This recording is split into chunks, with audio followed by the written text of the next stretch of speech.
রাতভর যৌথ বাহিনী হামলা চালায়। তেহরানের আকাশে একেবারে ধোঁয়ার কুণ্ডলী। যুদ্ধের আঁচে ধ্বংস হয়ে গেছে ইরানের ইনডোর স্পোর্টস স্টেডিয়াম। 12,000 দর্শক আসন বিশিষ্ট তেহরানের আজাদি ইনডোর স্টেডিয়াম ভেঙে একেবারে টুকরো হয়ে গেছে। হামলার আগের ছবি যেমন আপনাদের সামনে রেখেছি, হামলার পরে কি অবস্থা হয়েছে স্টেডিয়ামের দেখুন। যৌথ বাহিনীর মিসাইল হানায় এভাবেই গুড়িয়ে গেছে খেলাধুলোর জন্য নির্দিষ্ট এলাকাও।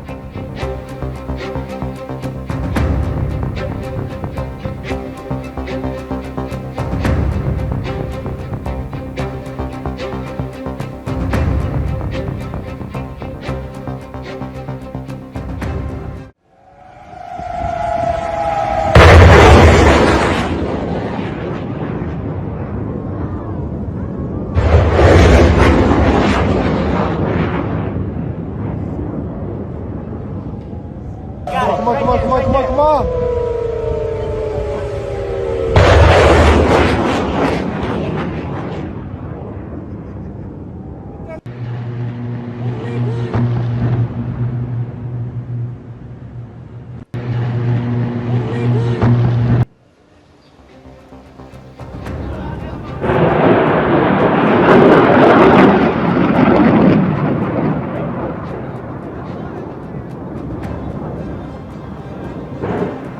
এভাবেই ইসরায়েল বনাম ইরান হামলা আরো তীব্র হয়েছে। ইরানের দিকে একের পর এক মিসাইল ছুটছে ইসরায়েল।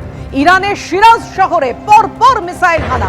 মিসাইলের আঘাতে অন্তত 20 জনের মৃত্যুর খবর পাওয়া যাচ্ছে, আর জখমের সংখ্যা 30। শহরের নাগরিকরা, ভাবুন, যেখানে শহরের নাগরিকরা বসবাস করেন সেই জিবা শহর এলাকায় মিসাইল হানা। মিসাইল হানায় সাধারণ নাগরিকের মৃত্যু হয়েছে অভিযোগ করছে ইরান। বারবার আমরা যেটা দেখাচ্ছি, যারা উদ্বেগে রয়েছেন, আতঙ্কে রয়েছেন, যারা যেতে চাইছেন মধ্যপ্রাচ্যে এবং যারা ওইখানে আটকে পড়েছেন বিভিন্ন দেশে, ব্যারাকপুরের রোহন চক্রবর্তী এবং তার স্ত্রীর 3রা এপ্রিল জর্জিয়া যাওয়ার কথা রয়েছে। সমস্ত বুকিং হয়ে গেছে, কিন্তু সাম্প্রতিক যুদ্ধের আবহে তাদের জর্জিয়া যাওয়া অনিশ্চিত। তার সঙ্গে কথা বলেছেন আমাদের প্রতিনিধি ময়ূর ঠাকুর চক্রবর্তী। আমার সঙ্গে এই মুহূর্তে রয়েছেন সস্ত্রীক রোহন চক্রবর্তী, পেশায় সফটওয়্যার ইঞ্জিনিয়ার। 3 এপ্রিল তাদের জর্জিয়া যাওয়ার কথা। এপ্রিল নেক্সট মান্থে 2026-এ আমাদের জর্জিয়া যাওয়ার প্ল্যান ছিল। তো সেই হিসাবে সব কিছু টিকিট বুকিং করা ছিল। গত বছরের নভেম্বর মাস থেকে আমাদের টিকিট সব বুকিং অলরেডি। আমরা যে এজেন্সি ওয়ান্ডা ভিশনের থ্রু থেকে যাওয়ার কথা আছে তাদের থ্রুতে সব কিছু, হোটেল থেকে শুরু করে ভিসা থেকে শুরু করে সব কিছু বুকিং করা, ট্রাভেল ইন্স্যুরেন্স সব কিছু বুকিং ছিল। তা এখন এই অবস্থায় এখন জানি না কী হবে সেইগুলোই। হ্যাঁ, যুদ্ধটা তো একদমই হঠাৎ করে শুরু হয়ে গেছে। আগে থেকে সেরকম কোনো প্ল্যানিং সেরকম তো ছিল না, মানে হট করে কোনো কিছুই ছিল না। সেরকম হলে আগে থেকে সেরকম হিসাবে প্রিপারেশান নেওয়া যেত, কিন্তু সব কিছু এরকম হট করে হয়ে যাওয়ার পর আর্থিক পরিস্থিতিতে একটা ঘাটতি দেখা দিয়েছেই। কারণ টিকিট যতই হোক, বুকিং যেগুলো ছিল সেগুলো ক্যান্সেলেশন ফি কেটে একটা পাঠানো হচ্ছে।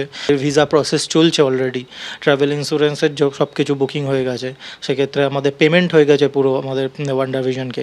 তো তারা অলরেডি যাওয়ার একটা প্রস্তুতি আমাদের করছে। তো সেখানে হোটেল বুকিংয়ে, হোটেলের সাথে তারা তাদের যে ভেন্ডার আছে তাদের সাথে কথা বলছে। তো এইগুলো অলরেডি পুরো সেট আপই ছিল, আমরা জাস্ট যাওয়ার প্রিপারেশন করছিলাম আর কি। ইরানের আর্ম ফোর্সের ওপরও লাগাতার হামলা ইসরায়েল আমেরিকার। লক্ষ্য ইরানের মিসাইল ধ্বংস। তেল আভিভ থেকে জানিয়েছেন আমাদের প্রতিনিধি বিশাল পান্ডে। IRGC के बहुत से ठिकानों पर अमेरिका और इजराइल लगातार हमला बोल रहे हैं, क्योंकि अमेरिका और इजराइल को यह पता है कि अगर ईरान की मिसाइल शक्ति को, उनकी ड्रोन शक्ति को अमेरिका और इजराइल खत्म करने में कामयाब होते हैं तो वो ईरान में सत्ता परिवर्तन करने की दिशा में आगे बढ़ जाएंगे। 28 तारीख से युद्ध की शुरुआत हुई है, खामनेई की मौत हो चुकी है, 40 से ज्यादा बड़े कमांडर IRGC के अमेरिका और इजराइल ने मार गिराए हैं। उसके बावजूद भी ईरान खाड़ी के देशों में ड्रोन से हमले कर रहा है, बैलिस्टिक मिसाइल का प्रयोग कर रहा है, इसके साथ ही साथ इजराइल पर हमले की कोशिश कर रहा है। तो जो उसका पूरा का पूरा जखीरा है हथियारों का, अमेरिका और इजराइल ईरान के उस जखीरे को खत्म करना चाहते हैं ताकि IRGC सरेंडर करने की स्थिति में आ जाए और अमेरिका और इजराइल के साथ ईरान बातचीत करे। क्योंकि 2 महत्वपूर्ण बातें हैं मेघा, जैसे स्थितियां अभी ईरान में बनी है, ऐसा मौका अमेरिका इजराइल को आगे चलकर कभी नहीं मिलेगा और इसीलिए अमेरिका इजराइल पूरी ताकत के साथ इस समय एयर स्ट्राइक कर रहे हैं। एबीपी आनंद एगिए थाके एगिए राखे।